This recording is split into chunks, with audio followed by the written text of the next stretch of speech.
Welcome to our series on the American Civil War, a pivotal moment in U.S. history. The Civil War was the deadliest war in U.S. history, with over 600,000 soldiers killed. But what sparked this brutal conflict? Fact number 1: the Civil War was the deadliest war in U.S. history. The war was fought between the Union and the Confederacy, with the Confederacy wanting to preserve the institution of slavery. Fact number 2: slavery was the main cause of the Civil War. The Confederacy had its own president, Jefferson Davis, and a fully formed government. Fact number 3: the Confederacy had its own president and government. The war was a defining moment in U.S. history, leading to the abolition of slavery. Fact number 4: the Civil War led to the abolition of slavery. The war had a profound impact on the nation, resulting in the deaths of over 600,000 soldiers. Fact number 5: the war resulted in the deaths of over 600,000 soldiers. From the bloody battlefields to the emotional debates, we'll delve into the complexities of this pivotal moment. But that's just the beginning. In part 2, we go deeper. The American Civil War was not merely a clash of armies, it was a profound collision of economic systems, constitutional interpretations, and human destinies. By the 1850s, the North had evolved into an industrial powerhouse, its factories humming with immigrant labor, while the South remained entrenched in a cotton-driven plantation economy reliant on enslaved African Americans. This dichotomy manifested in contentious tariff policies, most notably the Morrill Tariff of 1861, which the Southern states perceived as a direct threat to their agricultural profitability. The resulting resentment fed a narrative of states' rights, a phrase that, while ostensibly noble, often masked the desire to preserve slavery. Legal doctrine played an equally pivotal role. The Dred Scott v. Sandford ruling in 1857 declared that no person of African descent could claim U.S. citizenship, effectively nullifying any judicial path toward emancipation. This decision emboldened pro-slavery legislators and hardened Northern opposition, setting the stage for an irreconcilable divide. Lincoln's election in 1860 triggered a cascade of secessions, with each newly formed Confederate state invoking the 10th Amendment to legitimize their departure. Yet, the Union's response under President Lincoln, including the suspension of habeas corpus, underscored a federal commitment to preserve the nation at any constitutional cost. On the battlefield, technology and strategy intersected with human tragedy. The war introduced rifled muskets, ironclad warships, and rail-based logistics, dramatically increasing lethality and operational reach. Battles such as Gettysburg and Antietam became stark illustrations of how industrial firepower could decimate traditional infantry formations, leading to unprecedented casualty rates. Yet, beyond the smoke and steel, the war reshaped societal structures. The Emancipation Proclamation of January 1863 reframed the conflict from a political dispute to a moral crusade, explicitly linking Union victory to the abolition of slavery. This pivot galvanized abolitionists, attracted European attention, and paved the way for the enlistment of over 180,000 African American soldiers in the United States Colored Troops, whose bravery challenged prevailing racial prejudices. The aftermath was a nation forever altered. The 13th Amendment constitutionally abolished slavery, while the 14th and 15th Amendments sought to embed citizenship and voting rights for formerly enslaved people.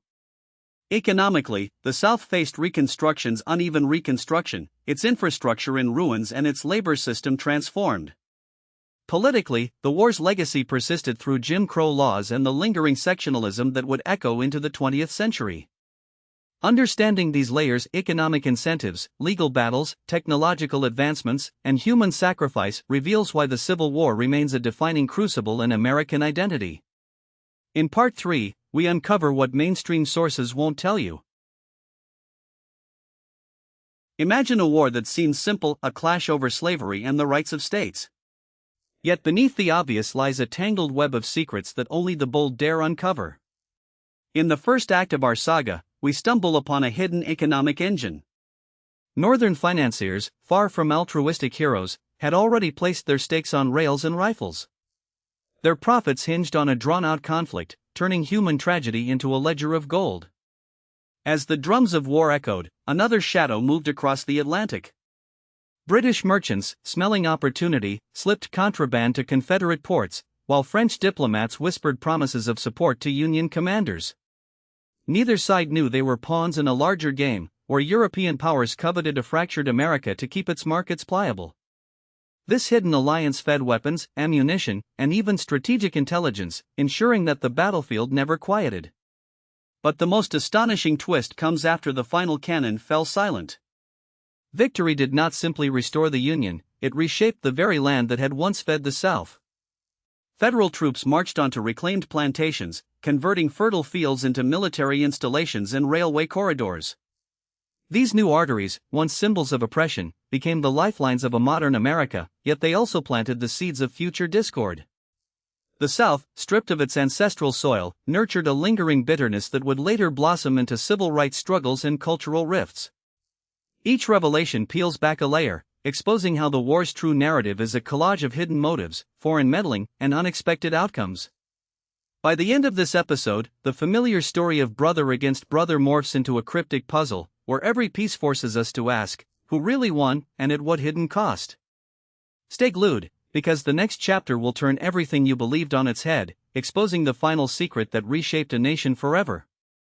Now that you know the truth, Part 4 will change how you see this forever. Welcome back to the final installment of our 4-part series on the American Civil War, where we synthesize everything you've learned into the most comprehensive exposition yet.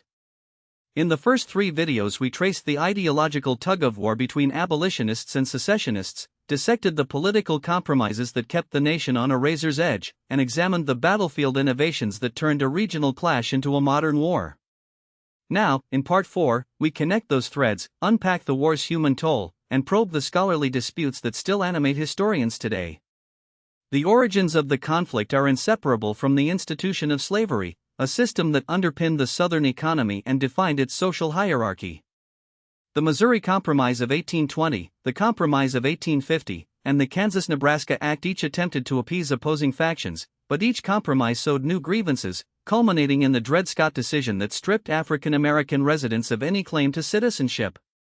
This legal denial intensified abolitionist activism and fueled Southern fears of federal interference, setting a volatile stage for secession. When the first shots rang at Fort Sumter in April 1861, both sides mobilized unprecedented technological assets, railroads for swift logistics, a telegraph network for instantaneous command, and ironclad vessels that rendered traditional wooden fleets obsolete. Leaders such as Grant embraced relentless attrition while Lee leveraged bold offensives, producing epic engagements at Antietam, Gettysburg, and Vicksburg that reshaped the war's trajectory and demonstrated the lethal synergy of industrial firepower and human resolve. Yet the war's significance extends far beyond tactics. President Lincoln's Emancipation Proclamation reframed the conflict as a moral crusade, positioning the abolition of slavery as a war aim and inviting African American enlistment that bolstered Union numbers. The passage of the 13th Amendment in 1865 finally eradicated legal slavery, but the promised promise of equality was contested during Reconstruction, where federal initiatives like the Freedmen's Bureau sought to integrate formerly enslaved citizens, only to be undermined by black codes, the rise of the cuckoo, and ultimately the Compromise of 1877 that withdrew troops and ceded control back to Southern legislatures. Memory of the war diverged sharply. The North constructed a narrative of preservation and emancipation, while the South cultivated the lost cause myth, glorifying Confederate valor while downplaying slavery's centrality, a dichotomy that continues to shape monuments, curricula, and public discourse. Contemporary scholarship debates the primacy of slavery versus states' rights, with a growing consensus that economic interests in cotton and a defense of white supremacy intertwine to drive secession, while reinterpretations of states' rights reveal it as a veneer for preserving slavery.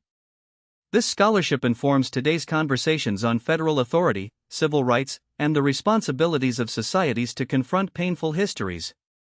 By grasping the war's origins, its mechanistic innovations, its profound human consequences, and the ongoing historiographical battle, we can appreciate why the Civil War remains a crucible for American identity. It teaches us that unresolved moral contradictions can erupt into conflict, that technology can amplify human intent, and that the narratives we choose to elevate shape future generations.